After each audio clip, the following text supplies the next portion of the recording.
Assalamualaikum warahmatullahi wabarakatuh. Salam sejahtera bagi kita semua. Hari ini kita akan belajar mengenai menggambar grafik Y sama dengan tan X. Jadi seperti biasa, siapkan dulu bidang gambar kalian di kertas milimeter blok boleh ataupun buku berpetak ya. Disiapkan menjadi seperti ini.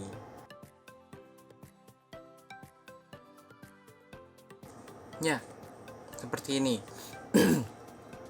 Nah, mungkin untuk kalian yang masih menggunakan tabel agak kebingungan di saat mengerjakan ketika X-nya sama dengan 90 derajat. Karena kan Y sama dengan tan X berarti Y sama dengan tan 90, di mana nilai tan 90 itu bisa kita katakan tidak terdefinisi atau tak terhingga. Jadi sebenarnya jawabannya yang mana? Ya karena kita masih belum tahu jawabannya, jadi kita bisa katakan dia tak terhingga ataupun tak terdefinisi juga boleh. Nah, tapi gambarnya ada di mana ya? Nah, ternyata gambarnya di grafik koordinat kartesiusnya dia tidak ada di sini, dia tidak ada di atas maupun di bawah. Tapi bisa kita lihat dari dari gambar grafik sudut-sudut sebelumnya dia akan mengarah kemana ataupun sudut-sudut yang ada setelah dia. Karena nilai tan 90 itu dia tidak terdefinisi dia adalah positif ataupun dia adalah negatif. Karena limitnya itu tidak ada juga.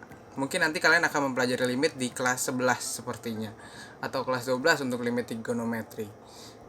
Tapi berhubung kita hanya ingin menggambar grafik, jadi kita belajar menggambar grafiknya aja dulu. Seperti biasa, untuk menggambar melalui lingkaran satuan, seperti biasa, untuk menggambar menggunakan bantuan lingkaran satuan, kita menggambar lingkarannya dulu. Di sini saya menggambar misalnya 2 cm dan dari 0 sampai pi jaraknya adalah 3 cm untuk memudahkan ya.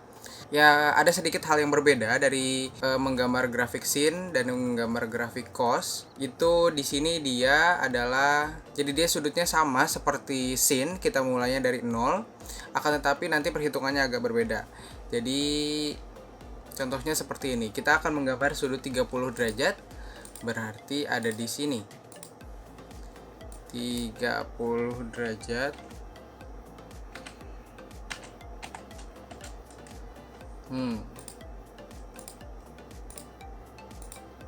Tidak seperti grafik sin atau grafik cos, yang kita butuhkan adalah garis yang menghubungkan antara titik pusat ke sumbu Y.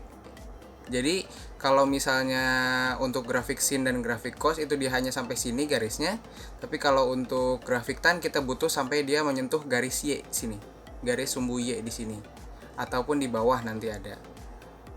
Misal saya ganti ini jadi putus-putus, jadi seperti ini. Nah, yang kita perlukan adalah titik yang ada di sini.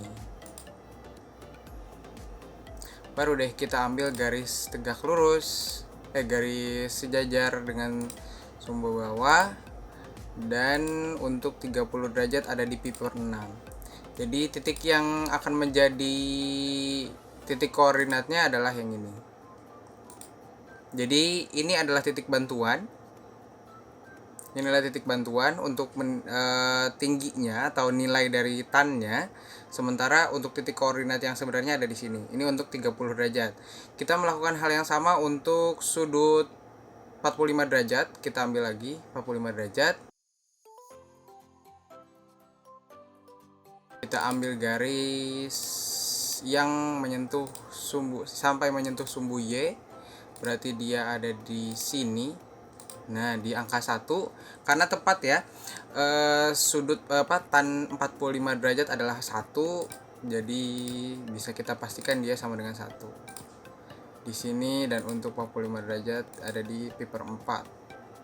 Seperti itu. Jadi hasilnya ada di sini. Ya, kita lanjut untuk sudut selanjutnya 60 derajat. Di sini dan nilai tannya akan ada di atas ternyata grafiknya. Nah, di sini di sekitar 1,5, agak naik sedikit.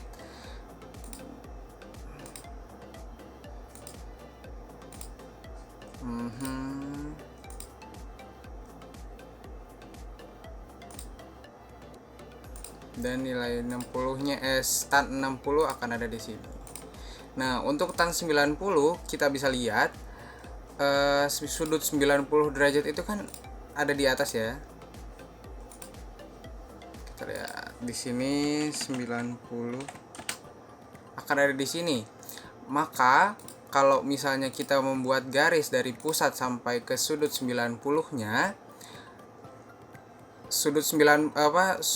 garis untuk sudut 90 dan garis sumbu Y mereka sejajar, maka mereka tidak akan pernah bertemu baik di atas maupun di bawah. Itulah kenapa juga yang menyebabkan nilai tan dari 90 derajat itu tidak terdefinisi, jadi ya nggak ada. Tapi kita nanti akan lihat ke sudut selanjutnya.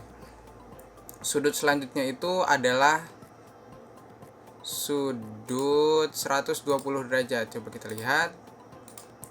Sudut 120 derajat. Sudut 120 derajat itu adanya di kiri ya. Nah, di sini. Akan tetapi yang saya bilang tadi kita harus menggambar garis yang sampai menyentuh sumbu Y. Kalau misalnya kita lanjutkan ke kiri nggak akan ada sumbu Y karena sumbu Y ada di sebelah kanan. Maka yang kita ambil adalah nilai negatifnya, dan benar saja ini adalah kuadran 2 karena di nilai kuadran 2 nilai tan itu adalah negatif. Maka benar nilai tan dari sebuah sudut yang ada di kuadran 2 akan ada di bawah. Maka nilainya juga negatif. Seperti itu ya.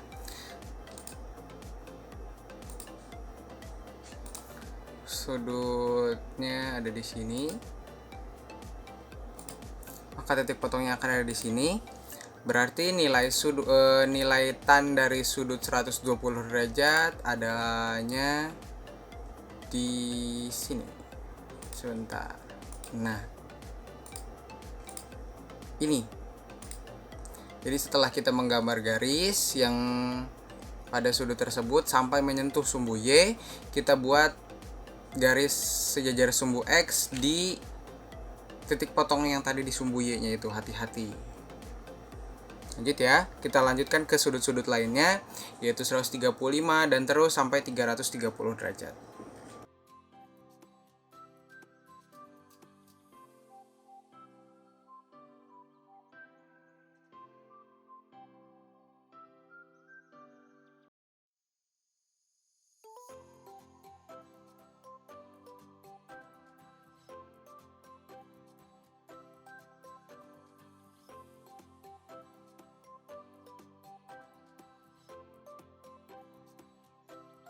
Ya, saya sudah menggambar semua titik-titiknya dan membersihkan garis-garisnya juga. Untuk grafiknya sendiri nanti dia akan menjadi seperti ini, dari sudut 0, sudut 30, sudut 60, 45 dan 60 akan ke sini. Sementara sudut 90 itu tadi saya bilang kan dia tidak terdefinisi, jadi ini tidak bisa digambar. Karena kalau dari kiri kita lihatnya nanti dia akan terus meninggi sampai tak sampai tak terhingga. Akan tetapi kalau misalnya kita lihat dari kanan, itu dia akan datang dari bawah. Itu dia naik sampai 0 dan akhirnya naik lagi di sudut dari sudut 120, 135, 150 sampai 180 di 0, tapi di 210 dia akan menjadi positif, 225 sampai 240 sampai 270 lagi. 270 lagi dia akan menjadi nilainya tak terbatas, tapi kalau misalnya dilihat dari kuadran 4 dia nilainya negatif, berarti ada di bawah. Berarti dia akan menjadi seperti ini berakhirnya.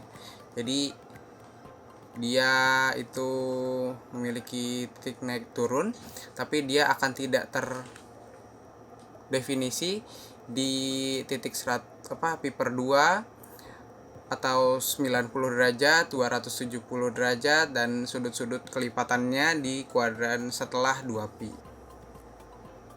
Seperti itu.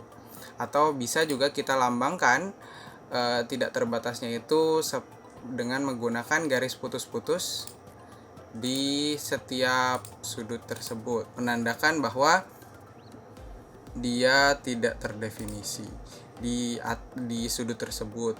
Di bagian X tersebut dia tidak terdefinisi nilai Y-nya.